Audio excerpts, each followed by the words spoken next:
Hi friends, welcome back to our channel. ఈ వీడియోని చూస్తున్న వాళ్ళు చాలా లక్కీ అని చెప్పాలి. ఎందుకంటే మీ దగ్గర ఇన్సూరెన్స్ పాలసీ ఉందా, health insurance, life insurance, car insurance ఏదైనా సరే. అయితే ఈ రోజు నేను చెప్పే విషయాలు వింటే మీరు థౌజండ్స్ ఆఫ్ రూపీస్ వరకు సేవ్ చేసుకోవచ్చు. మీ క్లైమ్స్ రిజెక్ట్ అవ్వకుండా ప్రొటెక్ట్ చేసుకోవచ్చు. కానీ ఈ ట్రాజిక్ విషయం ఏంటంటే 99% ఆఫ్ పీపుల్కి ఈ రూల్స్ తెలియకుండానే ఇన్సూరెన్స్ కొంటున్నారు. ఇన్సూరెన్స్ ఏజెంట్స్ మీకు ఈ విషయాలు చెప్తారా? నెవర్. ఎందుకంటే మీకు తెలిస్తే వాళ్ళు మిమ్మల్ని తేలిగ్గా మోసం చేయలేరు కదా. ఈ వీడియోని పూర్తిగా చూడండి, మధ్యలో వదిలిపెట్టకండి. ఎందుకంటే రూల్ నెంబర్ 9 మీ లైఫ్నే మార్చేస్తుంది. అది చాలా వరకు ఇన్సూరెన్స్ కంపెనీస్ దాచిపెట్టే సీక్రెట్. లైక్ చేయండి, సబ్స్క్రైబ్ చేయండి, మీ ఫ్యామిలీ మరియు మీ ఫ్రెండ్స్ అందరికీ షేర్ చేయండి. వాళ్ళకు కూడా ఇన్ఫర్మేషన్ చాలా అవసరం. మీకు ఒక క్వశ్చన్ అడగాలి, మీరు ఎప్పుడైనా ఇన్సూరెన్స్ క్లెయిమ్ చేశారా? రిజెక్ట్ అయిందా లేదా డిలే అయిందా? కామెంట్లో చెప్పండి, yes or no. First rule చాలా ఇంపార్టెంట్. దీన్ని ఫ్రీ లుక్ పీరియడ్ అంటారు. చాలా మందికి ఈ రూల్స్ తెలియదు, అందుకే వాళ్ళు ట్రాప్ అవుతారు. విషయం ఏంటంటే మీరు ఒక ఇన్సూరెన్స్ పాలసీ కొన్నారు, కొన్ని రోజుల తర్వాత మీకు ఆ పాలసీ నచ్చలేదు, లేదా టర్మ్స్ అండ్ కండిషన్స్ చదివిన తర్వాత మీకు డౌట్ వచ్చింది. అప్పుడు మీరు ఏం చేయాలి? IRDAI రూల్ ప్రకారం ఈ పాలసీ కొన్న 30 రోజుల వరకు మీకు టైం ఉంటుంది. ఆ పాలసీ చదివి నచ్చకపోతే ఫుల్ రిఫండ్ తీసుకోవచ్చు. ఇన్సూరెన్స్ కంపెనీ మీకు మనీ రిటర్న్ చేయాల్సిందే. మీకు ఒక రియల్ లైఫ్ ఎగ్జాంపుల్ గురించి చెప్తాను. మా ఫ్రెండ్ రాజేష్ గురించి. అతను ఒక ప్రైవేట్ కంపెనీ నుండి హెల్త్ ఇన్సూరెన్స్ తీసుకున్నాడు. పాలసీ డాక్యుమెంట్స్ అన్ని చదివిన తర్వాత హిడెన్ చార్జెస్ ఉన్నాయని కనుగొన్నాడు. కానీ ఫస్ట్ లుక్ పీరియడ్ తెలియక 30 డేస్ తర్వాత కంపెనీ కాంటాక్ట్ అయ్యాడు. వాళ్ళు రిఫండ్ ఇవ్వలేదు. మీరు కూడా ఇలాంటి మిస్టేక్ చేయకండి. పాలసీ కొన్న వెంటనే డాక్యుమెంట్ చదవండి. 30 డేస్ లోపు ప్రాబ్లం ఉంటే ఇమీడియట్గా క్యాన్సిల్ చేయండి. పాలసీ కొన్న డేట్ని నోట్ చేసుకోండి. అలాగే మీ ఫోన్లో రిమైండర్ కూడా పెట్టుకోండి. రూల్ నెంబర్ 2, ఇది మీకు మనీ సంపాదించి పెట్టే rule. Claim settlement time line. ఇది బాగా వినండి. మీరు క్లైమ్ చేశారు, అన్ని డాక్యుమెంట్స్ సబ్మిట్ చేశారు. ఆ తర్వాత ఇన్సూరెన్స్ కంపెనీ ఎంత టైం తీసుకోవచ్చు? చాలా మంది అనుకుంటారు 3 months to 6 months అని. ఒక్కోసారి 1 year కూడా వెయిట్ చేస్తారు. కానీ IRDAI రూల్ ప్రకారం ఫైనల్ డాక్యుమెంట్ సబ్మిట్ చేసిన తర్వాత 30 days లోపు క్లైమ్ సెటిల్మెంట్ లేదా రిజెక్ట్ చేయాల్సిందే. 30 days దాటితే క్లైమ్ సెటిల్మెంట్ చేయకపోతే రూల్ నెంబర్ 4 యాక్టివేట్ అవుతుంది. అది తర్వాత చెప్తాను. ఇది మీకు ఎక్స్ట్రా మనీ తెచ్చిపెడుతుంది. చాలా ఇంపార్టెంట్ పాయింట్. ఫైనల్ డాక్యుమెంట్ అంటే ఏమిటంటే మీరు అన్ని రిక్వైర్డ్ డాక్యుమెంట్ సబ్మిట్ చేసిన డేట్ నుండి 30 days వరకు కౌంట్ అవుతాయి. సో ఒక ఇంపార్టెంట్ స్ట్రాటజీ ఏదంటే డాక్యుమెంట్ సబ్మిట్ చేసిన రోజు రిటర్న్ అక్నాలెడ్జ్మెంట్ తీసుకోండి, లేదా ఈమెయిల్, వాట్సాప్ ప్రూఫ్ అన్న సేవ్ చేసుకోండి. Rule number 3, investigation limit. కొన్నిసార్లు ఇన్సూరెన్స్ కంపెనీ క్లైమ్స్ని ఇన్వెస్టిగేట్ చేస్తుంది. అది ఫ్రాడా కాదా అని చెక్ చేస్తుంది. అది వాళ్ళ హక్కు. కానీ ఇన్వెస్టిగేషన్ ఫర్ ఎవర్ చేయకూడదు. IRDAI రూల్ ప్రకారం ఇన్వెస్టిగేషన్ అవసరమైతే మ్యాక్సిమం 45 days లోపు కంప్లీట్ చేయాల్సిందే.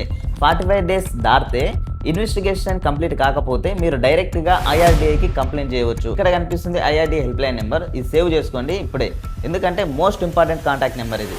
మీకు ఎలాంటి డౌట్స్ ఉన్నా దీనికి కంప్లైంట్ చేసుకోవచ్చు. ఇంతకుముందు చెప్పాను కదా మీకు, చాలా ఎగ్జైట్మెంట్ రూల్ ఇది. రూల్ నెంబర్ 4, ఇదే interest on delay. Insurance company claim delay చేస్తే వాళ్ళు మీకు ఇంట్రెస్ట్ పే చేయాల్సిందే. ఎంత ఇంట్రెస్ట్ అంటే, for example me claim amount ఒక 1 lakh అనుకోండి, కంపెనీ 30 days డిలే చేసింది. అప్పుడు మీకు 1 lakh ప్లస్ ఇంట్రెస్ట్ అమౌంట్ రావాల్సిందే. కానీ దీన్ని ఎవరు డిమాండ్ చేయరు, ఎందుకంటే వాళ్ళకి తెలియదు. ఇప్పుడు మీకు తెలుసు కదా. సో నెక్స్ట్ టైం డిలే జరిగితే ఇంట్రెస్ట్ కూడా డిమాండ్ చేయండి. కామెంట్లో టైప్ చేయండి ఇంట్రెస్ట్ అని, మీకు ఈ రూల్ యూస్ఫుల్ అనిపిస్తే.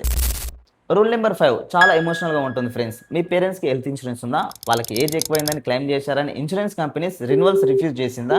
అయితే అది ఇల్లీగల్. హెల్త్ ఇన్సూరెన్స్ పాలసీని ఏజ్ వల్ల కానీ ప్రీవియస్ క్లైమ్స్ వల్ల కానీ రెన్యువల్ రిఫ్యూజ్ చేయలేరు. 80 yearsకి 90 yearsకి కూడా రెన్యువల్ చేసే హక్కు ఉంది. చాలా మంది పేరెంట్స్ దీనివల్ల ప్రొటెక్ట్ అవుతారు. కంపెనీ రెన్యువల్ రిఫ్యూజ్ చేస్తే డైరెక్ట్గా IRDAIకి కంప్లైంట్ ఫైల్ చేయండి. వాళ్ళు రెన్యువల్ ఇవ్వాల్సిందే. ఈ వీడియో మీ పేరెంట్స్, మీ గ్రాండ్ ఫాదర్స్ అందరికీ షేర్ చేయండి. వాళ్ళకి ఈ రైట్ తెలియాలి. Rule number 6, portability benefit. మీకు కరెంట్ ఇన్సూరెన్స్ కంపెనీ నచ్చలేదా? లేదా బెటర్ కంపెనీకి స్విచ్ అవ్వాలనుకుంటున్నారా? కానీ ఒక భయం ఉంటుంది అందరిలో, వెయిటింగ్ పీరియడ్ మళ్ళీ స్టార్ట్ అవుతుందని. హెల్త్ ఇన్సూరెన్స్లో వెయిటింగ్ పీరియడ్స్ ఉంటాయి. ప్రీ ఎగ్జిస్టింగ్ డిసీజ్కి 2 to 4 years వరకు వెయిట్ చేయాల్సిందే. IRDAI పోర్టబిలిటీ రూల్ ఏం చెప్తుందంటే, మనకు మీరు కంపెనీ స్విచ్ చేసిన ఆ వెయిటింగ్ పీరియడ్ క్రెడిట్ అనేది క్యారీ ఫార్వర్డ్ అవుతుంది. 2 years ఒక కంపెనీలో ఉన్నారు, స్విచ్ చేశారు, కొత్త కంపెనీలో మళ్ళీ 2 years వెయిట్ చేయాల్సిన అవసరం లేదు. Better coverage, less premium, good claim settlement ratio ఉన్న కంపెనీస్కి స్విచ్ చేయండి. వెయిటింగ్ పీరియడ్ వేస్ట్ కాదు. Rule number 7, grace period. Premium payment due date miss అయిందా? ప్యానిక్ అవ్వకండి. IRDAI రూల్ ప్రకారం డ్యూ డేట్ తర్వాత 15 to 30 days వరకు గ్రేస్ పీరియడ్ ఉంటుంది. ఆ పీరియడ్లో ప్రీమియం పే చేస్తే ఆ పాలసీ కంటిన్యూ అవుతుంది. కంటిన్యూస్ బ్రేక్ కాదు, కానీ ఒక వార్నింగ్. గ్రేస్ పీరియడ్లో క్లైమ్ చేస్తే కొన్ని కంపెనీస్ కాంప్లికేషన్స్ క్రియేట్ చేశాయి. సో పాసిబుల్ ఉన్నంత వరకు డ్యూ డేట్ లోపు పే చేయండి. ఆటో డెబిట్ సెటప్ చేసుకుంటే చాలు, problem solve. Rule number 8, cashless approval time line. హాస్పిటల్లో ఎమర్జెన్సీ వచ్చింది, క్యాష్లెస్ ఇన్సూరెన్స్ ఉంది, కానీ అప్రూవల్ రాలేదు. హాస్పిటల్ పే చేయండి అని అంటుంది. కానీ ఈ సిచ్యువేషన్ మీకు, మీ ఫ్యామిలీకి వచ్చిందా? IRDAI రూల్ ప్రకారం క్యాష్లెస్ ప్రీ ఆథరైజేషన్ డిసిషన్ అనేది 1 గంటలోపు ఇవ్వాల్సిందే. 1 అవర్ దాటిన అప్రూవల్ రాకపోతే హాస్పిటల్ ఇన్సూరెన్స్ డెస్క్ దగ్గర కూర్చోకండి. IRDAI హెల్ప్ లైన్కి కాల్ చేయండి. డైరెక్ట్గా IRDAI ఒంబడ్స్మన్కి కాల్ చేయండి. They will clear immediately.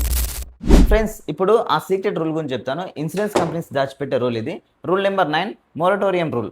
అర్థం చేసుకోండి కేర్ఫుల్గా. ఇన్సూరెన్స్ తీసుకున్నప్పుడు ప్రీ ఎగ్జిస్టింగ్ కండిషన్స్ను డిక్లేర్ చేయాల్సి ఉంటుంది. Blood pressure, diabetes, heart problems అన్నీ చెప్పాలి. కానీ మీరు ఫర్గెట్ చేశారు లేదా మీకు తెలియకుండా మిస్ అయిపోయింది. ఇన్సూరెన్స్ కంపెనీ క్లైమ్ టైంలో యూ డిడ్ నాట్ డిస్క్లోజర్ అని రిజెక్ట్ చేస్తుంది. కానీ IRDAI మొరటోరియం రూల్ ఏం చెప్తుందంటే insurance company old non disclosures question చేయలేదు. ఫ్రాడ్ తప్ప మరి వేరే ఏ కారణం చూపించినా క్లైమ్ని రిజెక్ట్ చేయలేరు. అంటే 5 years పాలసీ ఉన్న వాళ్ళకి రిజెక్షన్ పవర్ డ్రామికల్లీ తగ్గిపోతుంది. సో స్ట్రాటజీ ఏంటంటే పాలసీ తీసుకోండి, 5 years కంటిన్యూస్గా మెయింటైన్ చేయండి, ప్రీమియం పే చేస్తూ ఉండండి. 5 years తర్వాత మీరు much more protected. Final rule, rule number 10, insurance ombudsman. ఇది మీకు ultimate weapon. Insurance company unfair claim reject చేసింది, డిలే చేస్తుంది, మీ కంప్లైంట్స్ని ఇగ్నోర్ చేస్తుంది. కోర్టుకు వెళ్తే ఎక్స్పెన్సివ్ అండ్ టైం కన్జ్యూమింగ్. కానీ ఇన్సూరెన్స్ ఒంబడ్స్మన్ ఉంది. ఏంటంటే government appointed independent authority. Insurance dispute solve చేస్తుంది ఫ్రీ ఆఫ్ కాస్ట్. మీరు ₹1 కూడా పే చేయాల్సిన అవసరం లేదు. ఎలా కంప్లైంట్ చేయాలంటే ఫస్ట్ మీరు ఇన్సూరెన్స్ కంపెనీకి రిటర్న్ కంప్లైంట్ చేయండి. 30 days లోపు సాటిస్ఫాక్టరీ రెస్పాన్స్ రాకపోతే ఈ కింద ఇచ్చిన వెబ్సైట్లో ఆన్లైన్ కంప్లైంట్ చేయండి లేదా నియరెస్ట్ ఒంబడ్స్మన్ ఆఫీస్కి వెళ్ళండి. దీని టైం లిమిట్ ఏంటంటే క్లెయిమ్ రిజెక్షన్ నుండి 1 year లోపు కంప్లైంట్ చేయాల్సి ఉంటుంది. 50 lakhs క్లైమ్స్ వరకు ఇది చేయగలదు. ఫ్రీగా ఫైట్ చేయొచ్చు ఇన్సూరెన్స్ కంపెనీతో. సో ఫ్రెండ్స్, ఈ వీడియో మీకు యూస్ఫుల్ అనిపిస్తే లైక్ చేయండి, సబ్స్క్రైబ్ చేయండి, కామెంట్లో చెప్పండి మీకు ఏ రూల్ మోస్ట్ యూస్ఫుల్గా అనిపించిందో. ఓకే ఫ్రెండ్స్, నెక్స్ట్ వీడియోలో మీకు how to file IRDAI complaints step by step మీకు చెప్తాను. అస్సలు మిస్ అవ్వకండి. Thank you friends, take care, జై హింద్.